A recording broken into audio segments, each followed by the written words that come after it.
Okay, the NBA playoffs have yet to arrive, but the postseason is here. If that makes any sense at all. DraftKings contributors Kenny Ducey and Stan Sun, we need your play-in picks for tonight's two-game slate. So side note here, whoever decided to make Wizards Celtics a 9 o'clock tip should be thrown in jail. Kenny, start me with our favorite DFS play from Hornets Pacers. Good morning, Emerson. I really love Cody Zeller at 4,700 tonight, and here's why. The Pacers are second worst in rebounding rate this year. Domantas Sabonis, not a exceptionally physical player down low, a proficient post player. So I think that Cody Zeller here at $4,700 has been playing 27 minutes per game over the last 5 and 27 DK fantasy points per game over the last 5. I think that he's in a good spot here to capitalize on a poor rebounding team in Indiana that just hasn't done it all season long.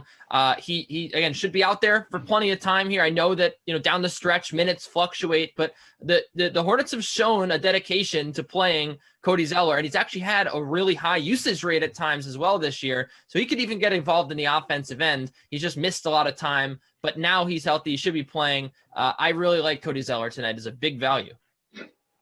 Stan, what about you, dude? What's your favorite DFS play in this Hornets-Pacers game? Yeah, I'm going to go all the way up top. Domantas Sabonis at 10K. He's the highest projected player on the slate for me, and he's 2.4K cheaper than Westbrook. He's a threat to triple-double in any game. He has 9 on the season. And since Miles Turner went down and he slid down to the center position, in 16 of those games, he's averaged 36.2 minutes, 21.5 points, 14 rebounds, 8.8 assists, and 1.4 in steals, which is an increase of 1.5 points, 2.7 rebounds, and 2.8 assists over the prior 47 games. Now, he's gone for at least 50 DK points in 9 of those 16 games, and he has 370 burgers.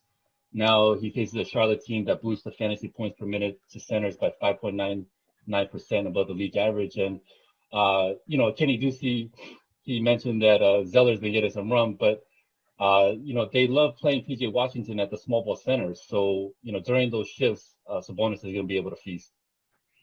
All right, what about your favorite bet in this game, Stan?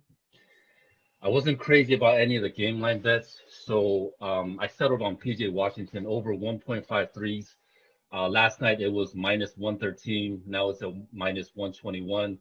It's a pace-up spot for Indiana. They play at the 5th fastest pace, so there's going to be more possessions. Over the last 16 games, he's averaged 6.8 attempts from downtown, and he's drained 2.8 of them. And the Pacers, they boost the three-point prowess to centers by 15.42% above the league average. Okay, your favorite bet in this game, Kenny? Yeah, get this, guys. Malcolm Brogdon, when he's on the floor this year, the Pacers have a 101.02 pace rating. When he's off the floor this year, a 104.92 pace rating. That is almost 4 whole possessions more. I really like the under here because I think Malcolm Brogdon is going to play. He's listed as questionable here, but he's been sitting a bunch.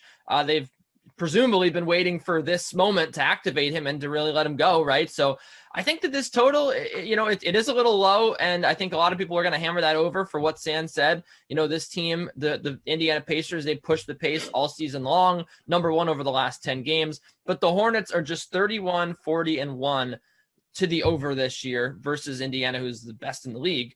I think that they draw this pace down, and I think that Malcolm Brogdon draws this pace down if he plays. The other thing to consider here, guys, is both defenses have been exceptional down the stretch. They've improved. The Hornets have been bad all season long, but a 113 efficiency rating down the stretch gives me a little bit of hope here that they can play some defense. Indiana as well, top 10 in defensive rating over the last 10 games, despite the fact that this team lost Miles Turner. They were struggling mightily on defense. Both these teams have played some better defense down the stretch. We know the playoffs, bigger possessions, better defenses show up. I think that we get an under here. All right, speaking of hope, Kenny, who gives you hope in this Wizards-Celtics game? Your favorite DFS play?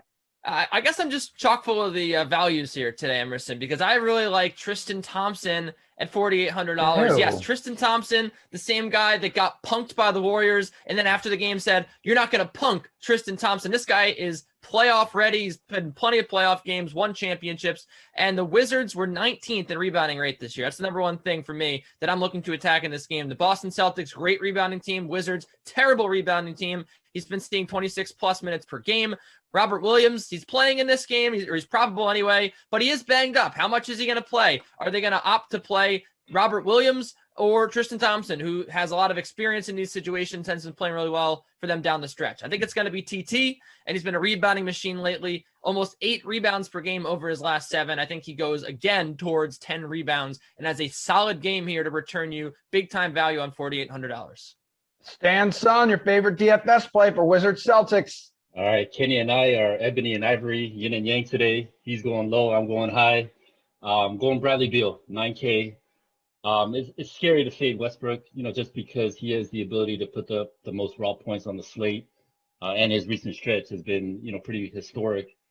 Ownership is going to be super high on Westbrook, and so here are the reasons why I'm looking to fade and pivot to Beal. Brad Stevens, I think he's a good coach, and the one series I go back to is there was a back-to-back game at the end of March against Milwaukee, and he basically schemed out Giannis out of that game. Giannis ended up with 35.5 and 33 DK fantasy points. I think he's going to do the same for Westbrook. And if you look at the 3 prior regular season meetings, I mean, that may have already been implemented. Westbrook went for 28.5, 42.75, and 47.25 DK fantasy points. In those games, Beal went for 50.75, 54.25, and 62.75 DK fantasy points. So, Westbrook, he's going to get his just because he contributes in so many categories. But if he scores, 45 to 50 DK points and Beal, matches or even exceeds that, you're going to be way ahead of the field, and especially with that 3,400 in salary. What about your favorite bet in this game, Stan? Yeah, it's all correlation for me. If I think Bradley Beal is going to get, more opportunities because, the defenses are going to focus on Westbrook. I'm going with the 3-point prop over 2.5. It's plus 147. On the season, I mean, the line makes sense because on the season, he's at 2.2 threes on 6.2 attempts. But, in the last 2 games, he's drained 3. In the 3 prior meetings with Boston, he went 4 for 9, 4 for 9, and 3 for 6. And on the season, the Celtics, they boost the 3-point shooting prowess to shooting guards by 3.02% above the league average. So, I just think that there's going to be more opportunities for Beal in this one because the focus is going to be on Westbrook. Kenny, favorite bet, Celtics Wizards game. Look, the Celtics were really terrible against the spread at home. 17 of 36 games they covered in. They were 33 and 38 and one push against the spread this year. They have been really struggling down the stretch. It actually appeared that their bench players were much better off than their starters when they almost beat the Knicks in the season finale. So they haven't covered all season long. There's no reason for me to believe they're going to start now. I know, new season, turn the page, whatever. Boston had a good defense this year, but I'll tell you who had a better offense down the stretch, and that was the Washington Wizards, who were 6th in offensive efficiency with a 118.1 offensive rating. I like the Wizards to win this game, so I think getting 2 points here on the DraftKings Sportsbook is a gift. I'm a little concerned that Bradley Beal says he's not 100%. I don't know if that's going to really affect him in this game, but Russell Westbrook might be able to do more than enough here to get them the win. I like the Wizards here, especially considering it's not a do or die game. The Celtics can lose this game and still make the playoffs. I think that might be in the back of their mind here. Their backs aren't necessarily against the wall. Wizards win this game. Give me the 2 points.